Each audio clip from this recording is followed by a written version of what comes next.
So before we start our ab testing, I just wanted to sort of take you through your unit that you've got and just explain how it works.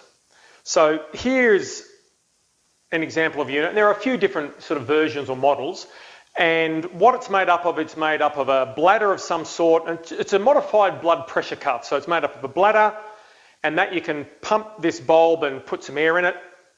There's obviously a tube that runs from the gauge that runs to the actual pad itself.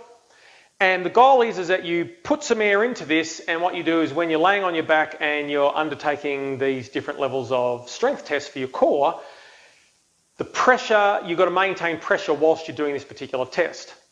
And the reason why you need to maintain your pressure is as you start to move your legs, if you're unable to maintain good core control, because your hip flexors are attached to your upper pelvis and lower part of your spine, as you can see in this image here, if the hip flexors start to pull very hard in response to your legs being extended out in some way, what will happen is the pelvis will start to rotate.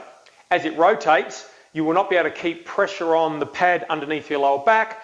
The pressure will drop down on the gauge, and that's the basic test that we're going to undertake.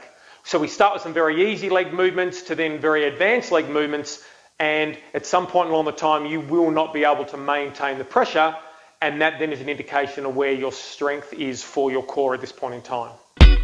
Before we start testing, we need to place some air into the bladder, and this is the most reliable way of ensuring that you have the right amount of air, because if you put too much air in, the test becomes too easy. If you don't put enough air in, the test becomes too difficult. And so we want to get the right amount of air in the bladder based on the natural curve of your lower back. So the way of going about doing that is you lay yourself down with your legs straight and you place the bladder directly underneath the arch in your lower back. What you then do is, whilst looking at the gauge, you then put full compressions of the bulb until you get the pressure on the bulb up to 10 on the gauge. Once you've done that, then when you then start to do your first test, certainly from my experience, that will be about the right amount of pressure you need to then take you through the different levels and challenge you enough to ensure that you get a true measurement of your core strength. So let's get started now on the first level. So let's assume that I've got the right amount of air in my bladder. What I want you to do is, the first test I want you to do is going to be the following. And I'm going to get you to pop this underneath your lower back. And there's the arch in your lower back is where you want it to be. So you're going to pop that bladder into the arch of your lower back. Now your start position is going to be knees bent, feet flat on the floor. And what I want you to do is I want you to practice that abdominal brace technique that we did in the last session, whereby you contract your obliques and you really contract and try and push your belly button or contract your belly button towards your spine. So if you do this correctly, what will happen when you do this abdominal brace is that you will generate some pressure on the actual dial. Now, one thing that I would like to see is you to be able to switch on your obliques and your core very quickly, generate a huge amount of pressure, and then switch it off very quickly. And that's one good sign of a functional core, is the ability to be able to switch on and switch off and generate high pressures very quickly. So how the test will go will be like this. So I'm going to get you to abdominally brace and then switch off. So switch on, switch off, switch on, switch off. And now I'll do a few and you can see the actual gauge.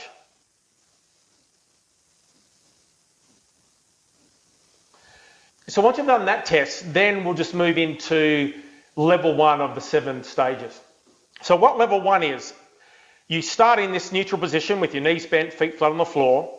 And what I'm going to get you to do this time is I want you now to generate enough pressure doing your abdominal brace that you can bring the gauge up to level 40, between 40 and 50 on the gauge. Now your gauge, depending on what model you've got, might have pressure up to 100 or up to 200 or 300. Don't worry about that. All I want you to do is get the gauge up to between 40 and 50. The key to all of this testing is that you must keep the pressure between 40 and 50 at all times. The moment the pressure drops below 40 and you cannot get it back up to 40, then the test ends. So let's just do test number 1 to start with. So test or level number 1 is going to be pressure to get the gauge above 40.